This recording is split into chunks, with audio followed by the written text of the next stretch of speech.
Happy Friday. How are you, Jess? I'm excellent. I'm Good. excellent. Awesome. Fry, yay. Happy Friday. Where are you? I am in a beautiful, I was thinking about whether or not I should give hints. I'm in Scottsdale, Arizona on Ainsley's spring break week. Do you want to hear a funny story? Yeah, please. He's like, oh God, here we go. Oh, Uh, yeah. I was trying to figure out if we want to lose the explicit rating this early in the show or not. But go ahead. Let's share the story. So Ainsley's spring break is a week earlier than her sister's spring break. This is the first time I've attempted this. I took Ainsley on her spring break as I hook my necklace. I took Ainsley on her spring break. We have a house, an Airbnb, in this cute little neighborhood near Old Town Scottsdale.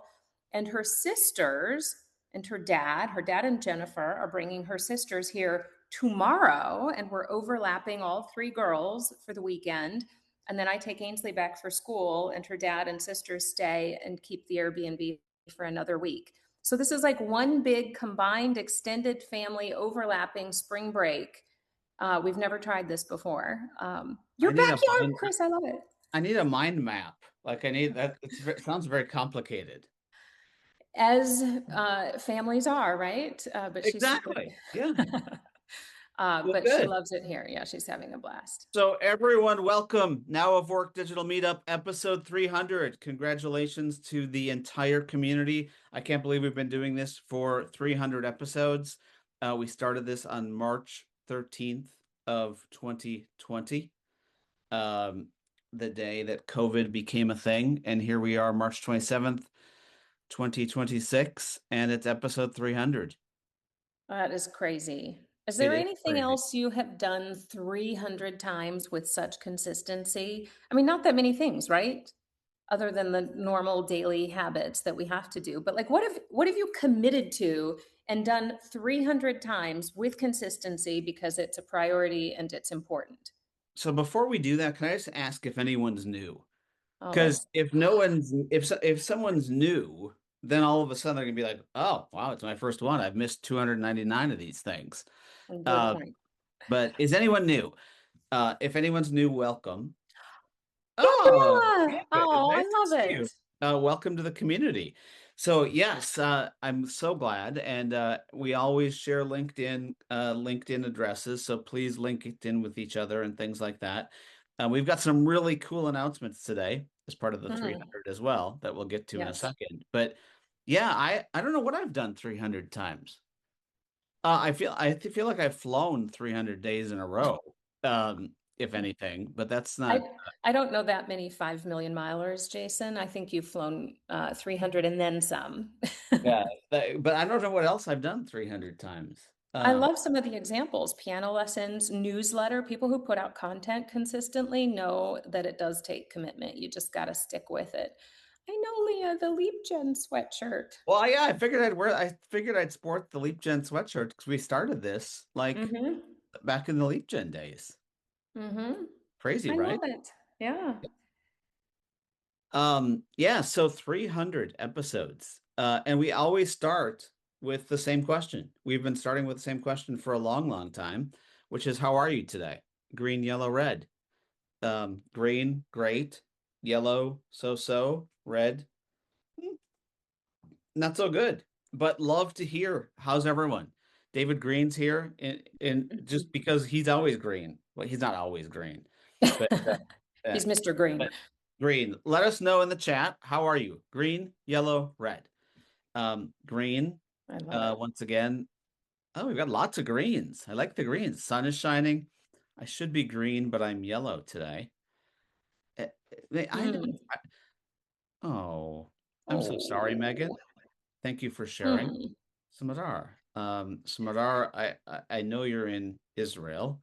Yeah. Um, I'm not sure if that's why you're red or if there's other reasons why you're red. But there's a lot of stuff going on in your life that we're privileged not to. Well, I shouldn't say we're privileged not to have it going on in our lives. It is going on in our lives, just in a different kind of way. But believe me, I think about you and what's going on over there every day. Yeah. for sure. Jesse is covered in pollen. There's a lot of pollen in Scottsdale, Arizona, too, it turns out. Ainsley had Holy picked. cow. Yeah, I connected through Atlanta and everyone was freaking sneezing on me this morning. Um, Oh my yeah, and then I gosh. got back to Minnesota and it's still I mean it's like 35, so it's not quite pollen time yet. I don't know if I want to come back to 35. I'm gonna go jump in the pool over here as soon as we hang up before I have to come back to that. So I would say I'm palm tree green, desert green. I'm loving this week with Ainsley, and I'm excited about our milestone and some of the stuff we've got up our sleeves, Jason. So I'm green as well. How about you? Yeah, I am. I really quickly, Megan, I always do this and I'll just do it again. I'm gonna put my phone number in the chat. If you want to talk, Hmm. I'm always here. So Megan, if you want to reach out, losing one of your friends like that is crazy. I just celebrated a birthday. I guess that was this week. Yes. Happy Wow. birthday on But all of a Tuesday. sudden, when you start to get older, you start to think about those things. And I'm sure your friend wasn't as old as me, but all of a sudden, when those things happen, you start to think about age, and you think about concepts like father time, has never been Mm, defeated and things like that. mm. So, Megan, if there's anything we can do, please let us know. And Smadar also at the same thing, if there's anything that we can do. It's a lot going on in Israel, and I completely know that. Jess, I am green, yellow, and red. Mm. That's a Like, soup. That is a rainbow of what is that? colors. Like, if you actually, someone's going to do that whole AI thing on it and tell me what color is green, yellow, and red. Um, but I have all of those today. Brown. Ugh. Oh my God. Okay. Then I'm going to change that. I don't want to do a mix. I want, like when you get ice cream and you have three different columns, we have green, yellow, Mhm. red. Like, well, forget it. You know You're what you're I'm you're Neapolitan. I like Yes, yes, exactly. Neapolitan. I don't want to mix. I don't want to mix them. I don't Yes, want to mix Melinda. them. Yeah, so I'm green. It's been a really, really good couple weeks from being in the Dominican Republic with my 18-year-old and watching boys and others in a foam pool to being at Unleash in Las Vegas to being at my son's baseball tournament in Orlando to teaching an amazing group of students last night in Charleston. So it's been amazing, amazing time, you know, and it's my mom's birthday today. Uh, Oh. so lots of green there. I'm a little bit yellow because we haven't said this to a lot of people, but today is Jess and I's last Friday employed by Mercer. And that's a big, big, big moment in time. And there's yellow to that. Getting some wows. Yeah. There's yellow to it from the standpoint of it's been an amazing time here for the last 3 years. And then, before that, everything related to Leap Gen. And at the same time, I'm really excited for what's next. Um, and what we're going to be doing, Jess, next, which, we won't share today, but we'll talk about, in our next couple episodes. Um, but some a little bit yellow that way. And then the red part is it's not a bad red, it's just a sad red. And John, very good. That's exactly why I played that song. Don't stop thinking about tomorrow.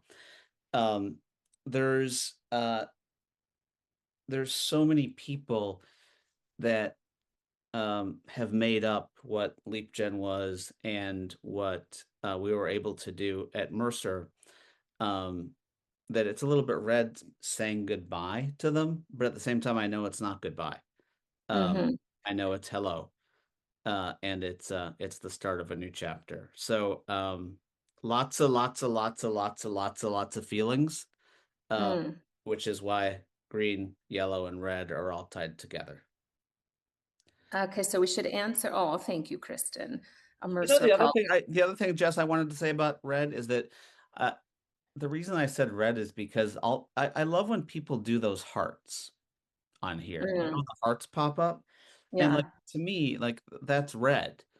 Um, yeah. and like there's so much Oh, love in the people that made up LeapGen, the people that we've met at Mercer, the things we've been able to do along the way, like that. It's all love, and just like LeapGen, the L in LeapGen was love. Um, and there's so much love to go around that goes around that should be spread around based on what we've been able to accomplish.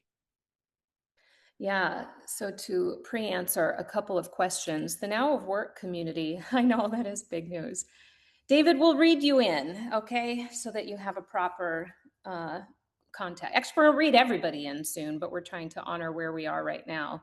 The Now of Work community preceded Mercer. This was something, as Jason mentioned, we started in 2020 to recognize that people needed space to talk, to think, to ask crazy questions, to figure stuff out. There was different stuff going on in 2020, but it was weird and wild, and we were all on the ride together. And it turns out that never has stopped. The weird just changes. We're always trying to figure something out. So this community continues. This Friday digital meetup continues. We're still doing this like forever into infinity. And so we're still here with you every single Friday doing what we do. We're happy and proud that we were able to carry this into Mercer, and we're happy and proud that it continues on outside of Mercer. Like it was never a Mercer thing. This is our community for all of us. And so lots to share and lots to announce next week. But to all of the LeapGen people that just celebrated a milestone, as part of Mercer and continue all of our digital transformation work that we brought. We're proud of everything that we've done and accomplished there with you. That's quite a legacy and quite a story that continues. Yeah, very, very well said, Jess. So going forward, one of the things that we're really excited about is to take what we've been able to do and make it even bigger. Okay. So when I say make it even bigger, that that means there will be more community events. There will be live community events as we've talked about doing, which is something that we've been really, really excited about. And as part of the transition, we'll also be putting our community on a new platform. So we've signed a partnership with a new platform company, which is called Circle. Circle is a company that I've been fairly close to based from not from an investment of my standpoint, but from an investment standpoint in the VC space that both Jason Kalkanis and Mark Cuban are behind. And that will be, yes, more airline miles, exactly. And that is where we will be hosting all of the events of the new community. So throughout the session here today, I don't want to take too much time, and because Hung is an amazing guest. Throughout the session here today, we'll be putting the link in the chat a couple times, and please go to the new community site. That will be our home. That's where you'll get all replays. There'll be live chat in there with communities. It's already set up, and that's where we'll be hosting all of our events starting next Friday in that community. So you'll get an email with all the links. Once you're in the community, you'll be able to chat with others. We can still share LinkedIn's if we want to, but we'll be able to talk to each other right there, et cetera, et cetera, et cetera. So we spent quite a bit of time building the infrastructure for the new platform. It's going to keep growing. And the idea, you guys, is that we're going to grow it together as a community. For sure. So if all of a sudden you say, we want AI tips and tricks in there, we're going to add it. If all of a sudden you say you want a job board there, we're going to add it. If all of a sudden you say you want a family section in there where we post pictures of families, like we're going to add it. So just like everything else that we've done, we want to build it as a community and keep growing it as a community. For sure. I love how this community continues to evolve. I've always been a believer in in community, but in working out loud, building out loud. That is the whole essence of a community. We started this on Zoom. We moved to Crowdcast because it allowed more continuity, like messaging each other, message boards, networking. Crowdcast bombed after a while, back onto Zoom, but we've been missing some of the community elements we really want, which is a space, a chat board, ability to connect with each other outside of these meetups, a place to post content, whether it's replays of episodes or just articles and tools and stuff that you guys want to share with each other. So hopefully Circle is that place for us. But if you guys have experience, some of you may belong to Circle communities already. If you have feedback for us, if you want to help build it, please do. But I'm excited that we finally found a platform home for us. So I think that, Jess, that's probably enough of an oh shit moment where we don't have to talk about our one big thing and our oh shit moment Yeah, that's it. anymore. For those of you that joined so that you can get those things off your chest, would love for you to do that. But before we do this, the other thing that I just want to do is I want to thank three people that were huge. It's our NBT. Yes, it's our next Yes. big thing. I want to thank three people that have been really, really key to making this community work. Alicia Salmon, who's been on before, but she's done a great job in driving this. Um, Leah Tanner, one of the OGs of the community, who's done an amazing job in driving things, and then JC Grider, who makes sure that we stay aligned, and we spend 2, 3, 4, 5, 7, 9 hours of prep every week preparing for this every Friday show. Just kidding. Um, we show up 1 minute before, and she does an amazing job of making sure that we stay on track. So Sure. Alicia, Leah, and JC, love you, because there's no way we could do this without you. Yeah, absolutely. Hmm. On that note, let's bring on our special guest because I'm so excited for him. I am too. I'm so excited to have Hung. And funny story, like when I scheduled Hung and thought, like I wanted Hung for our 300th episode, um, he's just a fantastic human, fantastic guest. Everybody's a special guest, but I actually thought our 300th episode was February 27th, not March 27th. So I think we all sort of forgot that this milestone was really happening the way it was, like even Hung. And so he's finally here. I feel like we have been building up to this for a bit. And I think Hung also probably understands better than a lot of us what it's like to build a community over time uh, because he's got an incredible following of his own. Hey, Hung. Hey guys, how you doing? Good. How are you? Great to Fantastic. see you. No, great to see you guys. And wow, what a way to start off a webinar with a huge splash. Let me first add my congratulations to you guys for an amazing innings at Mercer. And yeah, I totally vibe with what you're saying with community and what have you, and the fantastic project you've built here. A brilliant innings, and yeah, everyone is very much looking forward to seeing and supporting your success in the next phase. Oh, Thank you, thank Hon. And, when you said that about Mercer, it reminds me of something. I do want to. It's very important also to thank Mercer. you. Mercer has allowed us to do this. Yeah. Mercer has allowed us to keep this community going.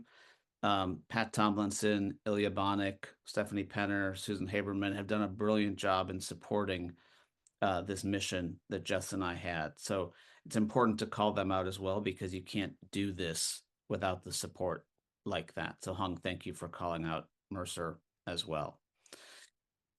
So Hung, Yeah. where are you joining from?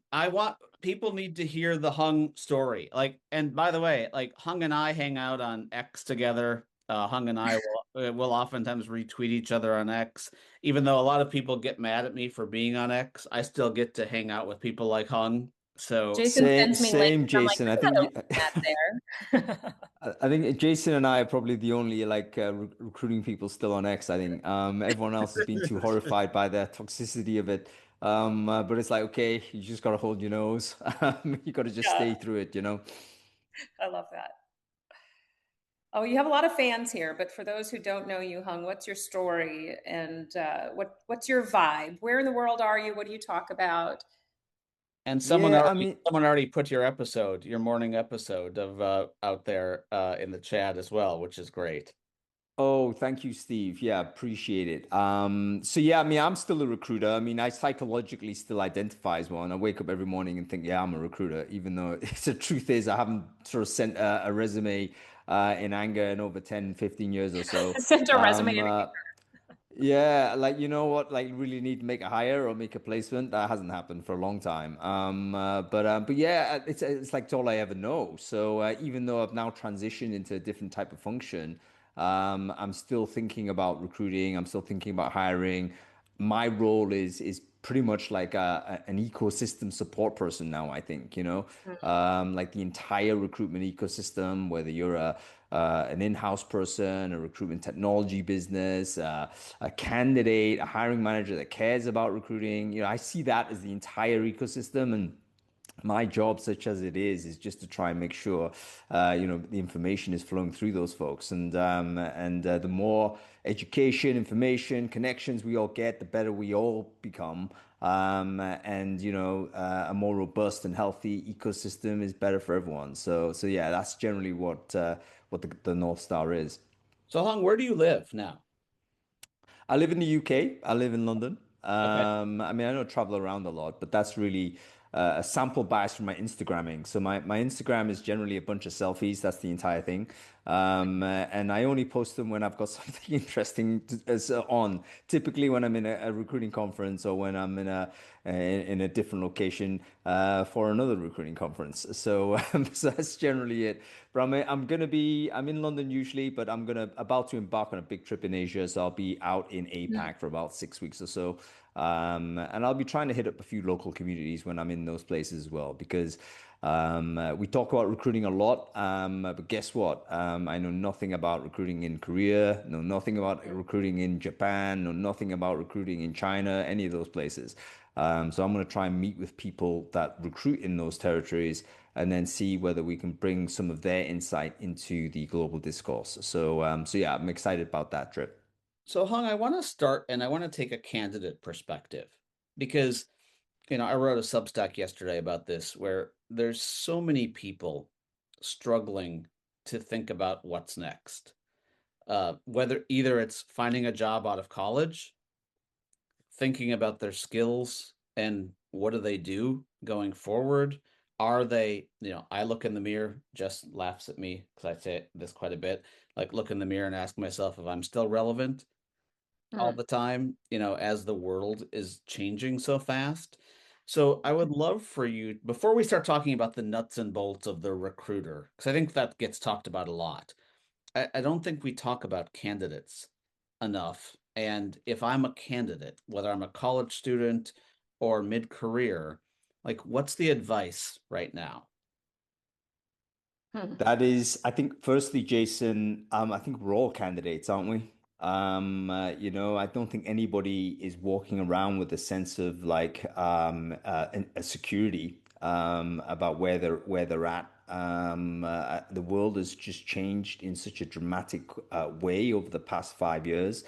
And all we're seeing is like an increasing rate of change and increasing volatility also. So there's no getting away from where we're at. My analogy is that we're in a washing machine.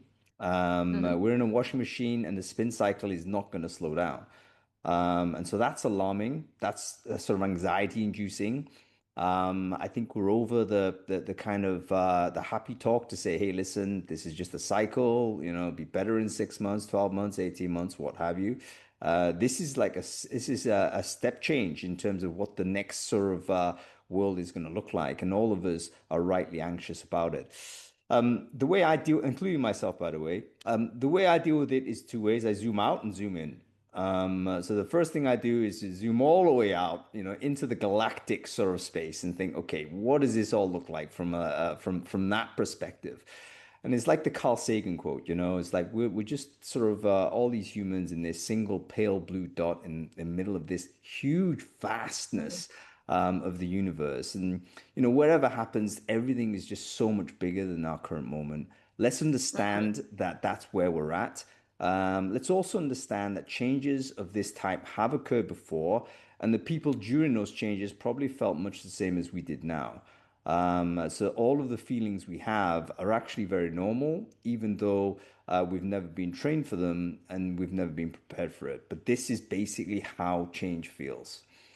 Mm. Um, the second thing I do is then zoom all the way back in. All the way back in is sort of how do I react to it? So here's my individual actions. What is within my sphere of control? How can I respond to these things going forward? And suddenly you feel a lot more sense of responsibility for your actions because you do have control over the things you think, over the things you say, and the things you do. And if you just think about those three elements and then think, okay, can I be a positive influence during this really tough time for everybody? Can I just like micro plus one every day? Can you be a Mm. plus one to the universe every day? And you hold fast to that concept, and suddenly your life improves. Your own life improves by trying to be more positive to others. And so I try to do those two things. In the middle of the zooming in and zooming out, by the way, is all the news on Twitter that you and I overconsume, Jace. Which is stuff is crazy, it's unacceptable, we can't do anything about it. But we have to stay sort of put it in context in the wider sense, and we also then need to zoom right back down and say, what can we do to make things better? So yeah, that's basically how I stay on a level. I'm sure other people have different solutions as well. The worst thing we can do though is to give in to anxiety, give in to despair, have sort of the doom scrolling overly consume our day to day. Make sure you get out there and speak to human beings. A big part of the reason why I do travel, by the way, folks, is not because, I love my holidays, because a lot of it is just in and out of hotels and in and out of airports and stuff like this. It's a grind, as you probably know more than anybody else, you too. But it's because I think you can be overly connected to the internet. And the internet is one form of information. You do need to have it, but we have to bear in mind that any digital information is generally produced information, meaning someone has produced it, meaning someone has produced it for a reason, meaning they want you to think a certain way. And you have to corroborate that with shaking hands with people, looking them in the Yes. eye and having a conversation. And you'll soon find that you'll have different perspectives simply by doing that. And so, yeah, traveling, meeting new people, constantly having conversations, making an effort to have a conversation with people in your daily life. That's the thing I think we could all do more of. So Hung, as a famous, I'll call it a famous recruiter, for lack of a better, I don't know what to call you. But I'm going to ask you and Jess, who are both recruiters, much more than I'm a recruiter, Once a recruiter, always a recruiter. even I though I feel relate. like I'm always recruiting, even though I'm not a Yeah. recruiter, just like I'm always a candidate. Hung, I like the way you said that. You know, we're dealing with this first year career issue right Mm. now, and I do believe it's real. And I don't think it's just a bunch of hype from tech bros or tech. I'm not sure there are any tech gals, but tech Not bros enough. for the most part, they're getting all the noise right now or making the noise right now. So as a college senior or junior, like they're getting advice like go apply for jobs, go apply for jobs, work hard, go apply for jobs, go apply for jobs. And what's so fascinating is they don't even know what's happening behind the scenes, Hung and Mm. Jess. Like, you know, is their CV ever being seen? When they apply for a job online, is it even a real job? Et cetera, et cetera. So I would Why love, there's as much AI to get past AI as there is AI to screen. Like everybody's just AIing each other to death. Like, how do I get past all your AI? I know, I'll use AI. It's absolute madness. so and by the way, Steve, I did invite college students to this live cast on purpose. So there are a bunch of them on. They're just not saying a lot. But all of that being said, Hung, what advice would you give people right now? Just go randomly on job boards and start uh, putting your information out there. Uh, I think it's much more tied to networking, but I'd love your thoughts. Yeah, I don't think it's any controversy here anymore, Jason. I think we've got to a point where absolutely almost everyone recognizes that spending 100% of your time doing job applications is not going to give you 100% return. The reality is there is an overwhelming deluge of job applications into traditional hiring funnels. Those hiring funnels are basically breaking down because they can't process that much data. And they're responding with more AI to deal with it. So the answer in real terms for a college student right now is number one, you have to actually play the game, and you have to automate your job applications. You have to compete like everyone else. And this is part of this kind of flywheel, as Jess, you mentioned, it's kind of this evolutionary arms race that we see between job candidates and recruiters. I think that was a joke like 12 months or so ago, right? It was like, oh, wouldn't it be funny if AI was talking to AI? Suddenly it's reality now. And we can interpret this as problematic, but I interpret it as simply a transition to a new way of discovering information. Mm, So I think we can't be moralizing about people using AI to optimize their application rates. You should absolutely do that. You should absolutely automate it, and you should absolutely be the most competitive applier for jobs as you can. However, you also need to understand that this is a very low percentage way of getting a conversion. yeah. And because it's very low percentage, you've got to reduce the percentage of effort you put into that. So once you set up an automated system, you just let it go, and then you work on other things that are higher percentage. As you Could you, mentioned, Jason. would you mind, Hung, would you just explain what you mean by that, a very low percentage of conversion? I mean, if you put that in plain English, it means that you have a low chance of getting a job that way just Right. by sending out a Or lot you of might submit to 100 places for one callback, but if you have the system set up as Hung described, it didn't take you a week or 2 weeks to apply to 100 places. You're just auto applying, you know, in a smart, intelligent, systematic way, but you should be auto applying just like you're getting auto screened, understanding how that works. Yeah, I think basically you gotta cover it. It's a low percentage play, but I don't think I can say to any college graduate here or any job seeker of any age or career trajectory to say, oh, stop applying altogether. I would say you do it, but you got to just control the amount of time you're spending doing that. If you're spending 100% of your time doing job applications, absolutely no. You should be spending no more than 5% of your time doing it. So if you have let's say you have 100 hours a week, you should be spending no more than 5 hours applying for jobs. And you should do that as automated, and you should try and crush that 5 hours down as much as you can, such to you get to a point where it's more or less a fully automated system. Now, a lot of the recruiters sort of listening to this are probably thinking, what are you talking about? I've got enough candidates to deal with, etc., Yeah. etc. My response to them is simply, look, you're going to end up deploying artificial intelligence to screen those applications anyway. You're going to hit these people with AI interviewing anyway. We're going to implement all of these tools anyway. This is simply we just have to push through, if you like, this moment between two systems of information discovery. So the first way in which we're discovering information was basically one party screening the internet manually and then doing these manual applies, putting a sort of an input into a search engine, drawing up a list of job opportunities, and then saying apply, apply, apply. In future, we're going to obviously do that in an entirely automated way, and there's no getting away from a future where sort of an AI mediated internet is going to be the way in which we discover new services, new people, new connections, and new everything. Now, again, I have no idea whether that's a welcome sort of world or not. I just think it's inevitable.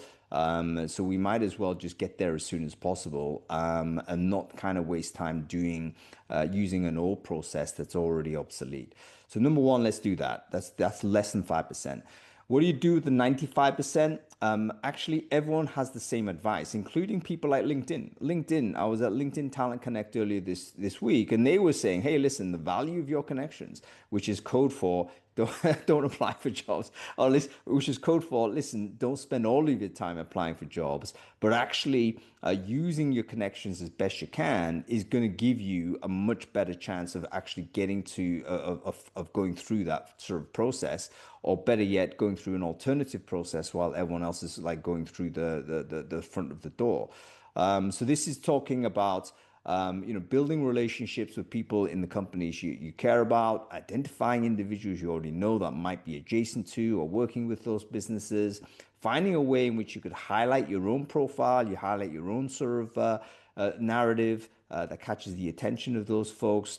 That's stuff that you kind of need to be doing. It's hard work. It's different kind of work. It's basically sales and marketing for yourself, but you got to try and learn to do it.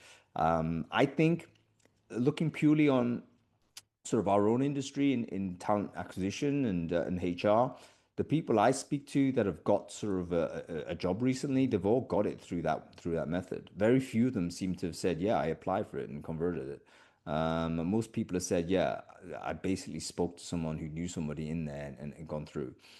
All of this, by the way, goes completely contrary to the direction of travel that we have been traveling to pre-AI.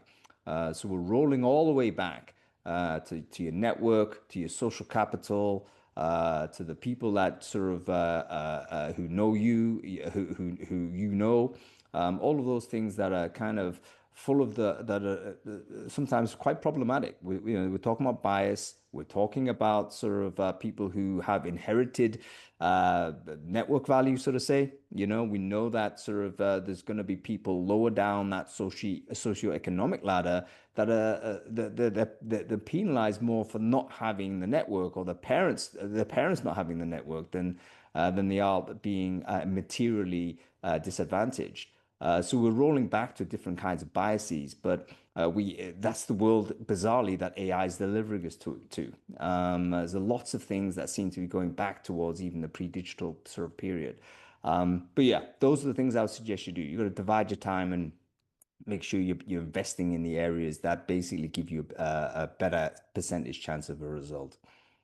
And I think, Hung, you're saying, sorry, just quick. I mean, Yeah. Randy put in there, I'm a contrarian compared to Hung. I try to be as human as possible, try to find any human connection you can, get referred in, find some ways, uh, you know, oops, sorry, get referred in, find some way to get a human to treat you like a human. And I don't think, Hung, you're saying don't do that. You're saying you Right. need a balance. And in fact, you're probably saying you need more of the human and less Yeah. of the automation, right? Yeah, If I that's heard. exactly it. I mean, Randy's point is correct. But basically, you got to cover the bases. It's almost like table Right. stakes. Make sure you got 100 applications plus out every day, every week, maybe every day. You could probably do with AI now, but then spend your time doing the human stuff, as Randy said. What you don't want to do, the problem with job search is that you can be very, very busy and actually have no result. You can spend tons of time searching for jobs, tons of time sort of bespoking your application, tons of time doing these things. You think it's actually productive work, but it's really just displacement activity. The chances of converting are low, and they're going to get lower. So you can't basically spend your time doing that. I think of, back to your original question, Jason, how do you talk to a young person who's exploring the job market for the first time, or graduating, or early career?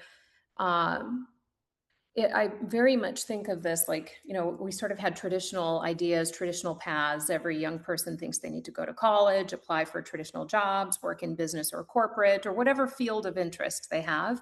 I feel like there's so much, it's like looking ahead at a highway that's buckling in front of you. It's literally sort of like the road is coming up anyway. And so, and I feel that very much, even being here with Ainsley this week, my oldest, I haven't been, even me, I haven't been able to unwire her brain to think that she must go to college immediately after high school graduation. And she must do all of these things that are very traditional and expected.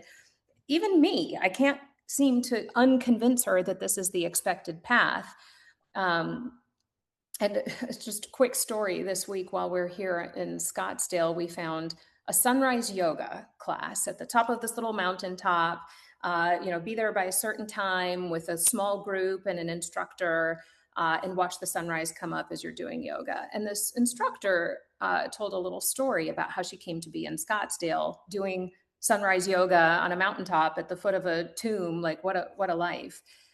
She said she grew up in Maryland, came to Scottsdale as a young person, absolutely fell in love with the area. Didn't really know how to get here. Like, I don't have any reason to move there, but she just knew she wanted to live here. So she found a job as a concierge at a fancy resort, which is ironic because she has no idea where to send people when she's new here herself. So she started getting curious and talking to people and asking people what their favorite things are to do while they're here. And she became like this amazing concierge because she was a visitor with a lot of curiosity herself. So now she had all these great recommendations to make. And lo and behold, that's how she sort of built her life here 20 years ago. She's still here. And now she's doing like these custom boutique yoga experiences for tourists. It's just part of her gig. She has like a lot of little gigs. She's literally living a life that she designed, that she wanted. She got after it with curiosity and networking and just walking into places and figuring out how she could be useful. Her telling that little 5-minute story as part of our experience, Ainsley looked at me. She literally looked at me and said, so I could do something like that? I said, yes. So that kind of to Hung's point, like cover all your bases, do all the expected stuff just to keep the wheel turning and to make sure that opportunities are surfacing themselves to you. But also, we're human beings living a life that we can design. And some of this is just scrappiness and resourcefulness and getting out and talking to people and asking for referrals and introductions. Like, I don't want us to forget that we can still do that. And I wish young people understood there's lots of paths and options to us. It's such a great story, Jess. And I'm really pleased that you've told it to us now, and also that your daughter and everyone around actually heard it, because sometimes we don't realize the importance of simply striding forward into the world. Right. I think my generation grew up with pretty much the traditional stuff, as Jason said. You know, it's like, okay, go to college, do well there, apply to a college. After you sort of finish college, you're going to get a graduate job that's going to take care of the next 2 years, and then off you go. You're in this kind of middle class knowledge worker journey, and that's you. Pretty much, it was all like there was no real decisions to be made. Like, you almost felt as if this is the obvious path that you've got to go through. But the Right. reality is, for young people today, is that they're going to have to make decisions much earlier. They're going to have to make decisions at 16, 18, 21, all of those big phases, and it's going to be uncomfortable. But the lesson of the story you told there, Jess, was the action of just going forward and interacting with people will help you discover your way. The Yeah. biggest mistake I made in my life, and one of which is still a bad habit of mine, is that I tend to overanalyze things. So I've got a tremendous faith in my analytical ability, and therefore I think, okay, if I just sit there and analyze enough information, I'm just going to come up with the best option, right? I'll just come up with it because I have the ability to analyze this. It's actually BS. The way in which you get to the right answer is to go out there with little information and have the action generate the information for you, and then work it out as you go from there.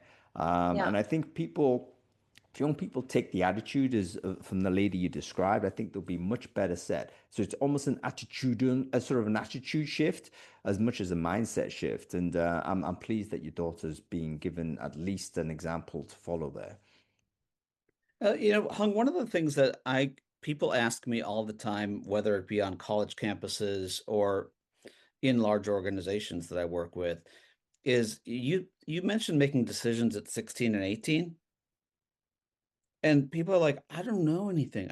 My kids don't know what to think. Like, they don't know what they want to do at 16 and 18. They've never been exposed to anything. Steve Jewell, just Yeah. another that comes to mind at an early age is agency. Yeah. So to me, we've got some work to do to fix that bridge between what happens in ninth, 10th, 11th, and 12th grade. I'm going from a US standpoint. And then is there college? And then what is my path that I'm creating for myself look like? Because Yeah, I think I mean, I'm from the same generation as you, I think, even though I'm probably 50 years older, where like I was just told, oh, I have to go to college. Then after college, then the career center is going to find me a job. And if I have a degree, then I'm guaranteed a job. I mean, none of that holds true anymore. no. And what we've done is we've actually infantilized us to a significant degree. And when we know we talk about kids and all the rest of it, but prior to everyone being going to college, people were getting into work at the age of 15, 16. We're getting in and becoming adults a lot sooner. Now we've extended childhood by saying, you know what, don't do that. We're going to educate you. We're going to go to university, and then from there you'll get the step up into middle class. That was the general promise. But that lasted for about maybe 20, 30 years, maybe 40 years or so. That era is coming to an end, and we need to give a different promise to young people, because we're not going to be able to deliver the same kind of job growth in the same areas at the same kind of compensation that they've been promised. So yeah, we need radical change. I wrote something last week which was a controversial take, and I'm sure it's a triggering take for a lot of people, but I actually believe that we need to break the education system significantly at a much earlier age. In other words, I think at 13, 14, every kid should spend 3 months of the year working in a paid internship in a company. And they should do that for the next 3 years. So by the time they're 15, 16, they've already got the equivalent of 2 years experience in work. And from there, they're going to be much more equipped as to how to make decisions going forward, whether it is the right decision to go to university or college for further education, or whether through some of these internships they've developed a pathway that they can see that they want to get involved in. I think it closes the gap between the academic management of skills acquisition and what companies and organizations actually need. And it will rebuild the career ladder that's been chopped away by AI. Mhm. Right now, the promise that we're like the UK, as just to use an example here, kind of had a record low 10,000 job vacancy, under 10,000 job vacancies in February for Ugh. graduate students. The UK Yep. graduates 500,000 people a year. Oh my God. Yeah. You know, what are those people going to do? They're going to be driving Uber. They're going to be riding a bike and delivering fast food. Now, that's not saying those are bad jobs or what have you, but you could probably have done that without having to go to university for 4 years and incurring that Yeah. time waste and that time cost. So we need radical change. I personally don't think that the problem we have, guys, is that basically no one is really managing that change. So you can't really tell a company to do it.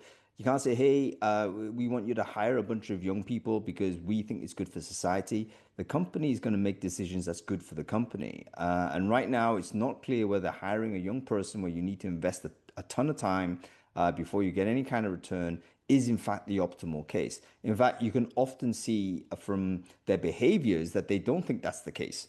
Right. Because they're not recruiting these young people. They're actually recruiting senior ICs that can have these ready to go skills. That's the only area that's growing in terms of if you look at the career trajectory of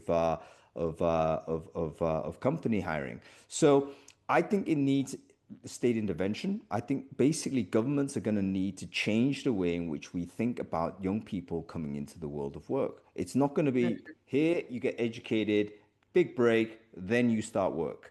We need to do education, and then it needs to be a ramp up to work with that overlap. But that's a revolution. I've never seen any country do it, but we're going to need something of that type. Yeah. And I love Jessica's question in the chat, given the difficulties of college. I mean, this is what we've created. Here we are. It's sort of like, yes, yes, yes, but here we are. So if you are a college grad, if you are early career, how do we navigate where we are right now? Like, what's the answer if this is you and this is your current pain? Do we have Yeah, I time for wish. intervention for these folks or? Well, I think we need to we need to kind of, the reason why I think it's still important to have the debate at this higher level is because we need to understand it's a systemic issue. Yeah. So this isn't sort of a graduate that's incapable. I can't get a job. You know, I'm sure there's a bunch of graduates out there that are still getting heat from their parents for not getting a job. It's like it's not them, you know. So you got to talk to it at the higher level. The fact is, graduate entry jobs, I think everywhere. US is for sure the same as the UK. Basically, a complete collapse of graduate vacancies there. And we need to basically understand that this can only be solved really at governmental level in cooperation with the private sector. So so we need to agitate and talk about it at that level. Now, again, we talk about zooming in at a practical level. What should a young kid do? It is the same as we discussed before. It's like, okay, cover the bases with the AI stuff. Make sure you're actually AI enabled. Can you come into an organization with an AI enablement story? I think right now, what is it? Again, LinkedIn's data is saying the skill, quote unquote, that is growing faster than anything is AI. AI, of course, is much bigger than a skill. But it's interesting how that term itself has been inserted into almost every job description and job advert is because companies are aware they need to AI enable themselves. And the way to do that is actually hire it in. So I think young person, one thing they may have as an advantage against a person already in work is that they may have a time advantage. In other words, they may have more time than a person who's currently working away 40, 50 hours a week. And therefore, they should invest that time in AI self enablement. Can they get Mm. themselves to the point where they are highly skilled in terms of using the technologies available today? Can they do things at this times 10x speed that purportedly they're able to do? I think if you can demonstrate these things, that should make you a very interesting hire for an organization because the no, not only companies won't be hiring that individual as future talent, they'll be hiring someone who's going to come in and immediately up level their AI capability. And I think that's something that young people might have a competitive advantage on, not because of generational stereotypes, but simply because they may have a surplus of time right now, which they can invest in skilling up on this. Hung, I want to Yeah. get to there's a question here that said, what are the best systems out there for automating AI submissions to jobs for identifying the right openings and tailoring the resumes to it? Um, I don't know any of that, so I don't know if you've studied that or not, but It's a landscape that really is like in a Cambrian explosion of innovation because it's actually very easy, it turns out, to scrape the internet and compile a list of jobs and then optimize your resume or your application against what's ingested in those jobs. So there's thousands of products out there. I think the most famous one is probably AI Mass Apply. This is where you sign up, you pay like, $10 a month, so basic subscription level, consumer grade subscription level stuff, and it will apply for you. Like I say, I don't want to endorse any tool. I don't want to say that, go ahead and use this. But the truth is, a candidate using those tools versus a candidate not using those tools, if you're using, you're going to outcompete, and you should. If you're in this competitive market, you should.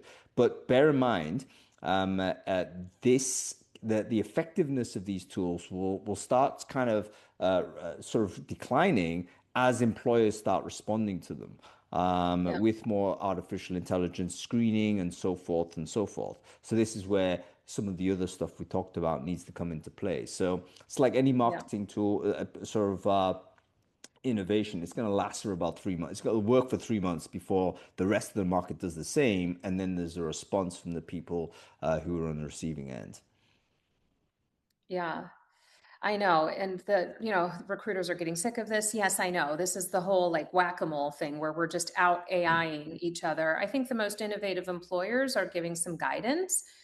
When you visit their career site and you view their jobs, they're telling you how to use tools to present yourself as the best candidate. They're being transparent about where they're using solutions to help them evaluate you. Like if you can just kind of like open the curtain a little bit and so that everybody feels like they have a level playing field and a fair shot. Again, like what's the best outcome? The best outcome is a match, a suitable match. You want to be here and we want you. And as soon as you can get to that truth, like who cares what solutions you're using to find each other if it's a good match and the right outcome. But if it's getting in the way and clouding that judgment, clouding the time to get to a good decision, then it's a mess nobody wants. But if this is helping us get to good answers, the right answers faster, then it's all about using it well and properly in pursuit of a mutual outcome. Yeah, I think people are right to be critical of some of the stuff I said. I mean, basically, it's adding on to the recruiter burden because what is optimal for the job seeker is not optimal for the employer. And this is part of the challenge we have is that those two things are in tension. Now, the way I've thought about this is that ultimately, this is not really problematic. It's simply a transitional phase between sort of the way of applying for jobs. I mean, quite possibly the entire concept of job applications disappears because this will eventually become untenable. I mean, we're already at the point where we're no longer sort of applications are no longer human read because it's impossible to read 1,000 resumes in a day. Right. So you're going to use an AI to read that, and so at some point, the human being is only going to read what the AI recommendation is. So the AI mediated future is already here. So I guess what I'm trying to say is, look, this is what's going to happen. If I put the job seeker hat on, this is my toolkit, and this is what I would recommend. From a recruiter point of view, you'd put a different hat on and a different toolkit, and some of those things would basically be responses to what the job seekers are doing. So there is somewhat of an adversarial type of approach here. But guess what? It's always been this way. The recruiter and the job seeker, their interests are not always aligned. And this is part of the why the AI adoption sort of flywheel is gonna spin ever faster because one action will make the other one go faster. Yeah. Oh, we could have had you for 2 hours. Will you come back, please, after Jason and I like reveal all the stuff we're going to work on next? And When you do your big bang launch, as to what I hope you have a party about this, and do some sort of celebration, just let me know when that is, and I'll come along yes, for sure. yeah, Make sure make sure you let me know about it. yeah, we will. Thank you so much for celebrating 300 with us. What a journey with all of you. We have such an incredible community. This is such a beautiful industry. My kids hear me talk about like the space, the industry. They know weird words like this because I don't know how else to refer to like this ecosystem. But it is a pretty beautiful ecosystem we all orbit in. And I appreciate the community you've built as well, Hung. Thank you. Yeah, you guys, thank you so much. I'm so excited about the 300. It's a major accomplishment. Like I said, we started it when COVID was around. We had no idea what it was going to be. Um, please join the community. It's kind of funny the number of people that have joined already and are already I live know my phone's been buzzing over here. and I are love and it. are already live chatting with me. One of the nice things about that community is that it does have a mobile app. So not that you need more of us or anything like that, but we can stay connected all the time. So Jess, happy 300. Hung, thank you for joining. To everyone at Mercer, most specifically Iliabonic and leaders, thank you for letting us continue to do this, and can't wait to see you guys next Friday.